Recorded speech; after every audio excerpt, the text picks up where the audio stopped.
इस संसार में सब अपने अपने भाग्य का खाते हैं। कोई किसी के भाग्य का नहीं खा सकता। और एक बात और बताऊं, कोई किसी को कुछ दे नहीं सकता और कोई किसी से कुछ छीन नहीं सकता।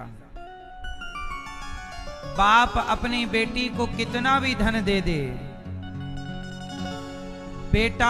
बाप अपने बेटे को कितनी भी दौलत दे दे, पर उसके भाग्य में यदि दौलत नहीं है तो दे दो आप, उसके पास रहेगी ही नहीं।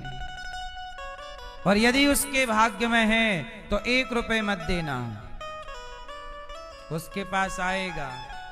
इसलिए बेवजह ना जला करो। आपके भाग्य का आपके पास है, इनके भाग्य का इनके पास है। किसी के भाग्य का, और मैं एक बात बताऊं, ईश्वर की अदालत में किसी के भाग्य का कोई छीन नहीं सकता। बोलो हाँ। एक राजा था, उसकी 7 बेटियां थी। मैया ध्यान से सुनना मेरी प्यारी मां, बैठ जाओ मैया सुनो। अब 3 घंटे चुपचाप, 2.5 घंटे, 6 बजे तक शांति से बैठना और एक एक शब्द को सुनना। समय तो है ना आपके पास 2 घंटे का, तो फिर शांत, बीच में उठना नहीं, शोर शराबा नहीं, केवल सुनना। एक राजा की 7 बेटियां थीं, बहुत सुंदर थी सारी। राजा थोड़ा एटीट्यूड में रहा करते थे कि मैं बड़ा राजा हूं। एक दिन अपनी सारी बेटियों के सामने राजा ने अपनी प्रजा से पूछा कि कहो तुम किसका खाते हो? तो प्रजा डरों के मारे बोली, महाराज हम तो आपका खाते हैं, आप हमारे पालनहार हैं, आप राजा हैं, हम तो आपका खाते हैं। राजा बहुत प्रसन्न, अभिमानी को अभिमान और बढ़ा कि यार मैं भगवान हूं। फिर राजा ने अपने मंत्री से पूछा, मंत्री तुम किसका खाते हो? मंत्री ने कहा, हुजूर हम तो आपके ही खाते हैं। राजा ने अपनी पत्नी से कहा, तुम किसका खाती हो? पत्नी ने कहा, स्वामी मैं तो आपका ही दिया खाती हूं, आप ही मेरे भगवान हो। बड़ी बेटी से कहा, तुम किसका खाती हो बेटा? बड़ी ने कहा, पिताजी हम तो आपका खाती हैं। अब राजा का घमंड 7वें आसमान में कि मैं ही सबका पालनहार हूं, मैं ही सबका खिलाने पिलाने वाला हूं। दूसरी बेटी से कहा, तुम किसका खाती हो? उसने भी कहा, पिताजी आपका। तीसरी, चौथी, 5वीं, 6वीं, 7वीं सबसे छोटी पुत्री से कहा, बेटा तुम किसका खाती हो? बेटी ने कहा, पिताजी मैं तो अपने भाग्य का और भगवान का दिया हुआ ही खाती हूँ। जो मेरे भाग्य का है और जो ईश्वर ने निर्धारित किया है मेरे भाग्य पर, मैं वही खाती हूँ, मैं आपका नहीं खाती। जिस परमात्मा ने मुझे इस धरती पर भेजा है वही मेरे खाने पीने की भी व्यवस्था करता है। इसलिए सब लोग अपना अपना खाते हैं, बस आपके डर के कारण ये सब आपका नाम ले रहे हैं, वो सब झूठ बोल रहे हैं।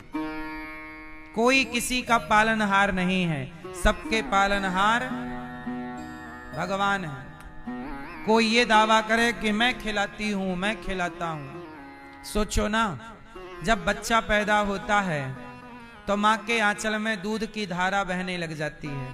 अब ये बताओ कि तुम्हारे आंचल में दूध भरने वाला कौन है? बच्चा पैदा नहीं हुआ तब तक तुम्हारे आंचल में, तुम्हारे स्तनों में दूध नहीं था, और बच्चा पैदा हुआ कि दूध की धारा बही। मतलब कोई है जैसे फिक्र है कि ये बच्चा जा रहा है तो पिएगा क्या? बोलो हाँ। तो आप बताओ कि दूध तो मां पिलाती है, ये बात सत्य है, लेकिन मां तभी तो पिलाएगी जब आंचल में होगा। और दूध भरा मां ने नहीं भरा, ये दूध वहां से निकलेगा, ये प्रोसेस मां ने तैयार नहीं किया, ये पूरा विधि का विधान ईश्वर का है। तो सबके पालनहार डायरेक्ट इनडायरेक्ट कौन है? अब राजा कह रहा है कि मैं सबका पालनहार हूं, और बेटी कह रही है कि भगवान का। अब राजा को उस छोटी लड़की पर बड़ा गुस्सा आया कि मेरी बेटी ने तो मेरी समाज में नाक कटा दी। अब राजा को गुस्सा आया और राजा ने अपनी 6 बेटियों का विवाह तो अच्छे से किया, बड़े बड़े राजकुमारों के साथ, पर छोटी बेटी का विवाह मंत्री से कहा इसके लिए ऐसा लड़का ढूंढना जो एक वक्त की रोटी भी कमाता ना हो, फिर मैं देखता हूं कि अपना भाग्य का खाती है कि नहीं। इसको ऐसा लड़का लाओ जो एक टाइम का भी भोजन ना कमाता हो। देखो, हर बाप ये ढूंढता है कि मेरी लड़की के लिए कमाने वाला लड़का हो जो कमा के खिला सके, पर ये अभिमानी बाप ऐसा लड़का ढूंढ रहा है जो एक वक्त का भी ना कमाता हो। अब बहुत खोज की, कोई ऐसा ना मिला। तो राजा के मंत्री जंगल से लौट रहे थे, तो जंगल में एक आदमी मिल गया जो बहुत बीमार था और जंगल में ही पड़ा था, ठीक से चल नहीं पा रहा था। राजा ने सूचना दी, मंत्री ने सूचना दी, महाराज ये लड़का है, ये चल भी नहीं पा रहा है, बीमार है, और कब ये मर जाए पता नहीं। ऐसा करो अपनी बेटी का ब्याह इसी से कर दो। बिल्कुल रोगी और गरीब, कुछ भी नहीं, घास की झोपड़ी भी नहीं, पहनने को ठीक से कपड़ा भी नहीं। राजा बोला हाँ। राजा उसी जंगल में गया, अपनी बेटी का उस लड़के से ब्याह किया, और वहीं बिना कुछ दिए बेटी को, और बाप वापस आ गया कि तू कहती थी ना कि मैं अपने भाग्य का खाती हूं, अब खा तेरे भाग्य का। बेटी ने कहा पिताजी कोई बात नहीं, मेरे भाग्य में यही व्यक्ति है और मेरे भाग्य में झोपड़ी भी नहीं है, तो कोई बात नहीं, मुझे ना आपसे शिकायत है ना विधाता से, कोई बात नहीं। अब बाप तो चला गया, बाप तो ये सोच के चला गया कि मेरे लिए तो ये बेटी मर गई, चला गया। लेकिन वो लड़की, कहते हैं ना कि जहां परमात्मा जिसको दे उससे कोई छीन कहां पाएगा। अब वो लड़की अपने उस पति के साथ जंगल में रहने लगी। अब उस लड़की ने अपने पति से पूछा कि आप कौन हैं और ये जंगल में क्या कर रहे हैं आप? तो उसने बताया कि मैं आया था जंगल, यहाँ मुझे किसी कीड़े ने, किसी जीव ने काट लिया है, तो मैं ऐसा हो गया हूँ, दवाई मिल जाए तो मैं ठीक भी हो सकता हूँ। अब वो पत्नी जंगल की लकड़ी एक समेटती, बगल के गांव में बाजार में जाकर बेचती, जो पैसा मिलता पति की दवाई खरीदती और थोड़ा दूध खाने की चीजें ले आती। अब उसका नियम बन गया, जंगल की लकड़ी बेचकर पैसे लाना, पति की दवाई करना। उसका पति धीरे धीरे अच्छा होने लगा। वो खाने की चीजें लाती, पति को खिलाती, अपना खाती, और थोड़ा दूध लाती। पति को दूध से दवाई देनी रहती तो दूध लाती। दूध बच जाए तो वहां जंगल में जहां वो रहती ना लड़की, वहां एक नाग नागिन का जोड़ा रहता था, तो वो भी जंगल में रहने लग गई। तो जंगल में रहते रहते उसे जंगल के जीव जंतुओं से प्रेम हो गया कि भाई ये भी यही है। तो वो कटोरे में दूध भर के रखती और सांप नाग नागिन को दूध देती। वो नाग नागिन का नियम बन गया, उसे दूध पीने को मिलने लग गया। जो नाग था वो मणिधर नाग था। उस नाग ने कहा कि ये लड़की अच्छी है, ये हमारे लिए देखो दूध लाती है, अब हमारे पास जो धन है हम इसे देते हैं। सांप के पास बहुत सारा खजाना, मतलब जहां सांप होता है ना वहां खजाना बहुत होते हैं। ऐसा कहा गया है कि सांप अधिकांश उस खजाने की रखवाली में ही वहां पर थे, और वो नाग मणि वाला नाग था, मणि थी उसके पास। तो सांप ने उस लड़की के स्वप्न में कहा कि यहाँ बहुत सारा खजाना है, तुम खोद लेना। अब लड़की ने खोदा तो उसे सच्ची का खजाना मिल गया। देखो, जब परमात्मा देते हैं तो बाप ने तो कुछ नहीं दिया, लेकिन जब भाग्य में है तो तुम्हें जमीन के अंदर मिल जाएगा, और भाग्य में नहीं है तो तुम्हारा तिजोरी में धरा होगा तो वो भी लुट जाएगा, है ना। इसलिए कहता हूं कि कोई किसी को कुछ दे नहीं सकता और कोई किसी से कुछ छीन नहीं सकता, ले नहीं सकता, क्योंकि देने वाले भी भगवान और लेने वाले भी। इसलिए बाप ने क्या, अब कई लड़के कहते हैं हमारे पिता ने हमें ये नहीं दिया वो नहीं, अरे जन्म दे दिया ना, मानव शरीर तुमने पा लिया ना, पर्याप्त है। अब पुरुषार्थ करो, प्रयास करो, काम करो, मिल ही जाएगा। अब वो लड़की को खजाना मिला, देखते देखते उसने उस जंगल में महल बनाए, नगर बसा लिया नया।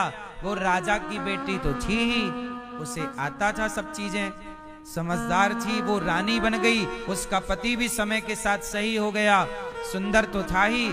और अब वो दोनों पति पत्नी राजा रानी बन के निवास करने लगे प्रजा के लिए। अब उस लड़की ने नियम बनाया कि सांप को दूध पिलाने से मेरी ये सारी दरिद्रता समाप्त हो गई। अब मैं नियम बनाऊंगी कि मैं सबको भोजन कराऊंगी। देने से, अन्नदान करने से धन सदा बढ़ता है। उस लड़की ने अन्न क्षेत्र चलाए, कोई मेरी प्रजा में दुखी ना रहे, सबको भोजन परोसना, सबकी सेवा करना। वो रानी बन गई पर सेवा करती, भोजन कराती खूब। एक दिन वर्षों बाद, मतलब बहुत साल बाद, उसने देखा कि वो सब गरीबों को भोजन करा रही थी, तो लाइन में उसका पिता बैठा हुआ था, उस लड़की का। तो उसके पिता को देखकर लड़की तो बाप को पहचान गई, पर बाप लड़की को नहीं पहचाना। तो लड़की ने कहा, पिताजी आप? तो वो बूढ़ा आदमी बोला, बेटे तुम कौन हो? पिताजी मैं आपकी सातवीं बेटी, जिसने कहा था कि मैं तो अपने भाग्य का और भगवान का दिया खाती हूं। आपने कहा था कि मेरा कौन कौन खाता। ये बताओ कि आपकी ये हालत कैसी होगी कि भिखारियों की लाइन में आप बैठे हो। अब वो बाप समझ गया, बेटा तेरे पास, तू रानी है यहाँ की, तू राजा है यहाँ का। हाँ पिताजी, जिस लड़के से आपने मेरा विवाह किया वो यहाँ का राजा है, मैं यहाँ की रानी हूं, ये नगर मैंने बसाया है। पर पिताजी आपकी ये हालत कैसी हुई? पिताजी ने कहा, बेटा मैं अहंकार में डूब गया, और उसी अहंकार ने, जैसे रावण के अहंकार ने रावण का सर्वनाश कर दिया, ऐसे मेरे अहंकार ने भी मेरा नाश कर दिया। मेरा अहंकार मेरे को ले डूबा। तुम्हारी बहनें जहां जहां विवाही गईं, वो सारी बहन बेचारी अनाथ सी हो गई हैं। आगे लाइन में देखो तुम्हारी बहनें भी बैठी हैं। बाप ने बड़े घरों में विवाह किया, पर भाग्य में दुख था तो अमीरी पाकर भी गरीबी आ गई, और भाग्य में सुख होगा तो गरीबी में भी अमीरी है। इसलिए ना कोई गरीब है ना कोई अमीर। इसलिए कहता हूं, अच्छे कार्य करते रहो, तुम्हारे भाग्य का तुम्हारे पास है। दूसरों को देखकर ईर्ष्या ना करो, जलो मत, प्रसन्न रहो। तुम्हें दिया है परमात्मा ने, तुमने कोई पुण्य किया होगा। हमें नहीं दिया, हमने नहीं किया था पुण्य, पर अब करेंगे ताकि हमारा आने वाला समय, आने वाला जीवन सही हो। यहां मेरी मां कर्मों का फल है। अब मैं आपको एक दूसरे अब वो लड़की अपने पिता को लाती है, पिता से पूछती है कि तुम्हारी दौलत कहाँ गई। पिता ने कहा कि फलाने शत्रु ने आक्रमण कर दिया, मेरा सारा धन छीन लिया। लड़की ने अपने पति से कहा, अपनी सेना तैयार की, और लड़की ने वहां उस राज्य पर आक्रमण किया और अपने पिता का खोया हुआ सम्मान और खोया हुआ धन बेटी ने वापस कराया। पिताजी ये लो,